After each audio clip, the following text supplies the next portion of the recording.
Y vamos a continuar con la información hablando del arzobispo de San Salvador, José Luis Escobar, quien abogó para que los salvadoreños inocentes detenidos en el marco del régimen de excepción, fíjese bien esto, los salvadoreños inocentes detenidos en el marco del régimen de excepción vigente desde marzo del 2022 y que suspende derechos constitucionales, salgan pronto en los juicios colectivos que el Congreso aprobó recientemente. Recordemos que la semana pasada le informábamos de esta noticia que recorrió el mundo y que habla de una reforma transitoria aprobada en el Congreso de El Salvador, impulsada por el grupo oficialista, que habla de juicios colectivos. Hasta 900 personas podrían estar en un juicio en el que no se entregarán ni pruebas individuales contra quienes estén en el grupo, ni tampoco se permitirá la defensa individual. También llamó a que este tipo de juicios colectivos en los que supuestos pandilleros serán juzgados como estructura y no por delitos individuales no sean en detrimento de la libertad de los inocentes. ¿Y por qué se habla de los inocentes? Porque se ha registrado ya un número importante de personas, centenares de personas, que han sido detenidas en el marco del régimen de excepción que permite la detención sin una investigación ni una orden de detención llevada a cabo por alguna fiscalía. Sencillamente, de manera arbitraria, se les detiene y han pasado meses en cárcel y podrían ser parte de estos juicios colectivos. Human Rights Watch publicó en Twitter que entre los más de 71.000 detenidos, muchos son inocentes y merecen un juicio justo y que con estas medidas no tendrían. Cientos de detenidos podrán ser procesados en audiencias de hasta 900 personas, reafirmando la información que nosotros les estamos entregando. La organización Cristo Salto también advirtió en un análisis que la reforma transitoria a la ley del crimen organizado es un atentado al Estado de Derecho y a la seguridad jurídica estipulada en la Constitución. También señaló que la reforma elimina el plazo máximo de 2 años para concluir un proceso penal. Esto implica que una persona detenida al inicio del régimen puede pasar por procesos mayores a 3 años en prisión sin que todavía se le impute ningún delito, sepa por qué está detenida. Vamos a hablar de esta información que recorrió el mundo con el director del litigio estratégico de la organización Cristosal, Abraham Abrego. ¿Cómo está, director? ¿Qué tal? ¿Cómo están? Buenos días, un saludo. Gracias por la invitación. Muchas gracias a usted. Como yo decía, ha recorrido el mundo esta idea de juicios colectivos. ¿Usted nos podría dar un marco de países o recuerdos de sistemas de justicia donde los juicios colectivos se hayan permitido en números como los que estamos hablando, 900 personas y con las características de las que estamos hablando? Yo creo que el precedente único que conocemos es las dictaduras de la década de los 70s, 80s, que caracterizaron este tipo de procesos. Y quizás el referente más inmediato, muy similar, es un tipo de juicios colectivos que hizo la gestión del expresidente Trump con respecto a migrantes para facilitar su deportación. Su expulsión, pero en realidad hay pocos precedentes porque realmente la reforma acá es una cuestión que no tiene ninguna lógica en un estándar del debido proceso. Claro, estándar del debido proceso que forma parte además de los sistemas de derecho internacional. O sea, no estamos hablando que el debido proceso es algo como único de un país que se puede adoptar según se vote o no en una democracia. ¿Qué es lo que se espera de un juicio justo en términos como tradicionales en las democracias liberales que conocemos, en el mundo en general? Se espera que haya un equilibrio para que la persona que es acusada de un delito tenga la oportunidad de defenderse, que el juicio sea realizado bajo los procedimientos ya preestablecidos y con los jueces que ya estaban establecidos y que estos jueces sean independientes e imparciales, y que haya un equilibrio entre la defensa y la acusación para que ninguno tenga, digamos, ventaja. En ese sentido, se esperaría que un proceso de investigación realizado por la Fiscalía para acusar lleve el sustento suficiente para demostrar la culpabilidad y la responsabilidad de alguna persona. Y cuando estamos hablando de juicios colectivos, entonces reiteramos, no hay posibilidad alguna, primero, de que la persona se defienda individualmente, y por otro lado, tampoco tiene la obligación la Fiscalía o el tribunal que lleve el juicio de imputar una responsabilidad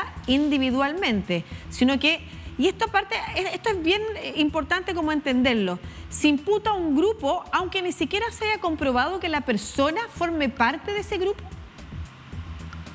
Y es más grave porque, por ejemplo, una persona que fue capturada el año pasado y que se le acusó, por ejemplo, de agrupaciones ilícitas vinculando a la pandilla 18, por ejemplo, ahora las disposiciones permiten a la Fiscalía agrupar por clica. Clica es como la estructura de organización que tiene la pandilla. Entonces puede existir una clica o varias clicas dentro de una pandilla que puede estar formada por cientos de pandilleros. Entonces esta persona que era acusada de pertenecer a una pandilla, y aunque no había tampoco evidencia de ello, ahora puede ser agrupada como perteneciente a una clica. Incluso podría ser que sea acusada de una clica de una pandilla diferente, porque realmente el precedente anterior, desde el que comenzó el régimen, los procesos no tienen mayores elementos probatorios para individualizar. Y el otro precedente es que en la práctica, el año pasado, ya se hicieron audiencias colectivas de alrededor de 300 personas, donde se comprobó que era difícil que se individualizara y que la persona tuviera oportunidad de presentar su prueba de descargo. Entonces estas reformas, digamos, formalizan y legalizan ese tipo de prácticas que atentan contra el derecho a contra el debido proceso. Y es bien importante porque en una Sudamérica que está claramente preocupada por el aumento del crimen organizado, de las pandillas, le moviliza y emociona cualquier acción que tenga que ver con tener más seguridad, ¿no es cierto?, por una parte. El tema es que bajo este régimen cualquiera de nosotros podría ser sindicado como miembro de una pandilla y sin pruebas ser detenido y luego condenado incluso. ¿Eso ha pasado en El Salvador? ¿Es posible que pase? Efectivamente, en El Salvador hemos vivido esa práctica, y un poco la sensibilización que estamos tratando de manejar es que a cualquier persona le puede ocurrir, debido a que el régimen ha provocado, digamos, un desmantelamiento de las garantías procesales. Entonces ahora no tenemos ninguna protección frente a las detenciones arbitrarias. Incluso quien determina a quién capturar es la policía, ni siquiera la Fiscalía o los tribunales, con criterios como que alguien tenga un tatuaje, por ejemplo, que no sea de pandillas, o porque protestó contra el policía porque se llevaban a su familiar, o porque había criticado al gobierno. Es decir, hay una serie de razones que hemos visto por las detenciones que son arbitrarias, y que estamos viendo que se está usando también como un mecanismo de represión, porque el régimen de excepción y las detenciones han sido contra líderes comunitarios, defensores de derechos humanos. Incluso hay comunidades completas donde no había pandillas, donde pescadores, jornaleros que no tenían nada que ver con el régimen han sido capturados en forma masiva. Hay, por ejemplo, una isla en El Salvador que estaba compuesta por jóvenes pescadores, y la mayoría fueron capturados. Incluso se afectó la actividad de la pesca por esas capturas masivas. Entonces hay comunidades que hasta 200 personas han capturado de la población. Sin tener nada que ver con pandillas ni con crimen organizado. Sí, es que en general las detenciones no se hacen en forma legal, porque legalmente se requiere que hay una investigación previa, que haya una orden judicial o del fiscal. Entonces esto no ocurre. Entonces las más de 77,000 capturas en buena parte son sin orden judicial.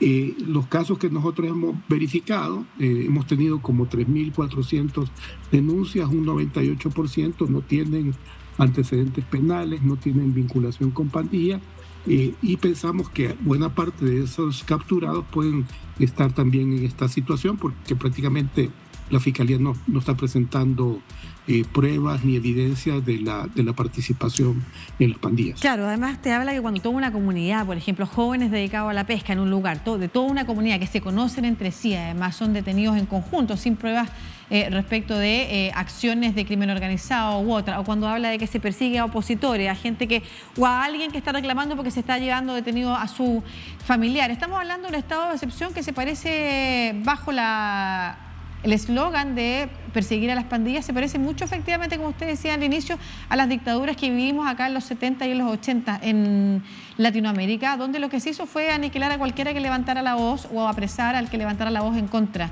o perseguir precisamente a quienes denunciaban, ya sean organizaciones, como usted mencionaba, ya fueran pobladores, ya fueran sindicalistas. Por favor, continúe. Sí, y el problema es que se vende la idea de que se está protegiendo a las víctimas, pero en el régimen han sido capturadas incluso víctimas que habían sido desplazadas por pandillas, y además que todas estas disposiciones, reformas, no están generando mayor justicia para las víctimas de pandillas, porque, por ejemplo, en estas disposiciones se avala que la mayoría de investigaciones sean por asociaciones ilícitas, pero no se investigue extorsión, homicidio. Por ejemplo, los 84 homicidios que sucedieron el año pasado, que dieron pie al régimen, esos casos no han sido identificados las personas o los miembros de pandillas que fueron responsables de esos asesinatos. Entonces es una venta como que quiere señalar de que está protegiendo a las víctimas, pero todo lo contrario. Sí, claro, es como mucho ruido, mucha propaganda en torno a un fenómeno que finalmente no ha abordado ninguno de los casos en específico por los cuales supuestamente, como usted señalaba, se inició el estado de excepción. Me llama la atención algo que usted comentaba, que es que han sido capturadas incluso víctimas de pandillas en zonas donde las pandillas se tomaron el sector, y que esas personas que fueron víctimas han sido terminadas siendo apresadas por el régimen, cuando me recuerda esto aquellas denuncias que han hecho distintas investigaciones, tanto de organismos internacionales como de organismos internos, también de la prensa, respecto de los acuerdos que habría entre el gobierno de El Salvador y algunas de las pandillas para liberar unos sectores y dejar otros sin que ambas partes se entren en conflicto, sino que es como una especie de acuerdo, como que déjame libre esta zona, no molestes acá, trabaja en esta otra y yo tampoco te molesto en esa zona en la que tú estás trabajando. ¿Eso podría estar detrás de lo que usted acaba de señalar, por ejemplo? La idea de que hay algunas víctimas de las pandillas, de zonas en las que las pandillas se tomaron el sector, que han terminado siendo detenidas. Sí, efectivamente, detrás de todo esto, de la venta de que el régimen ha disminuido la actividad de pandillas, realmente lo que se encuentra es una tregua que está comprobada entre gobierno y algunas de las pandillas, y creemos que este es el factor principal de la reducción. Incluso hay pandilleros que han sido sacados del país, de las cárceles, por el mismo gobierno. Es decir, hay algo oscuro dentro de todo este contexto, pero al final lo que afectan son las víctimas. Como le digo, hemos tenido lamentablemente, nosotros trabajamos con gente desplazada por pandillas, y hay gente que había sido afectada por las pandillas en sus territorios y que luego es procesada en el régimen. Tuvimos incluso un caso lamentable de una persona que había sido afectada por el conflicto armado, víctima del conflicto armado en los 80, y luego resultó que su hijo fue víctima de las pandillas y ahora su otro hijo es víctima del régimen. Es decir, que una revictimización constante. Sí, tengo solamente un par de preguntas para cerrar. Una tiene que ver con el perfil de personas que está siendo detenida. ¿Tienen una característica general? Por ejemplo, ¿son personas de bajos ingresos, son jóvenes, son hombres o mujeres? ¿Qué nos puede decir? ¿O es población diversa? No, efectivamente la mayoría de personas detenidas son de comunidades de bajos recursos económicos. En su mayoría son jornaleros, trabajadores, pescadores, vendedores informales. Entonces la mayoría son pobres, la mayoría también son jóvenes y hombres.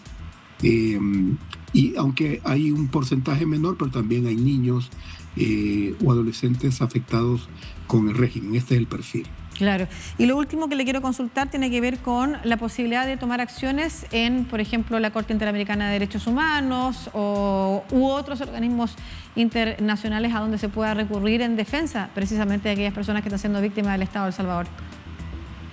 Sí, nosotros hemos señalado en nuestros informes de que algunas prácticas dentro del régimen ya pueden constituir violaciones sistemáticas de derechos humanos, violaciones graves que podrían dar pie al conocimiento del sistema interamericano o incluso de como crimen de lesa humanidad. Incluso las más de 170 muertes que ha habido en las cárceles, producto de tortura o de omisión de atención médica, nosotros consideramos que podrían ser considerados como crímenes de lesa humanidad. Nosotros ya hemos activado en el marco del régimen también a la Comisión Interamericana en casos de personas detenidas arbitrariamente. Perfecto, muchas gracias y por supuesto quedaremos atentos y atentas a lo que vaya también. No solamente las denuncias que ustedes están haciendo en una situación compleja, no es fácil denunciar cuando efectivamente un régimen persigue a quienes denuncian y por otro lado, y teniendo todo el poder además concentrado, que eso es lo relevante en este caso, cómo se ha ido centrando el poder en la figura del gobierno de El Salvador y por otro lado, por supuesto, seguiremos atentos a la línea internacional que se siga respecto de la defensa en torno, por ejemplo, a estos procesos que pueden seguir agravando la vulneración del, por ejemplo, el derecho a un juicio justo por parte de cualquier ciudadano o ciudadana, en este caso de El Salvador. Muchas gracias a Abraham Abrego, director de litigio estratégico de la organización Cristosal desde El Salvador, conversando con toda Latinoamérica para DIRNews. Que esté muy bien. Gracias, un gusto.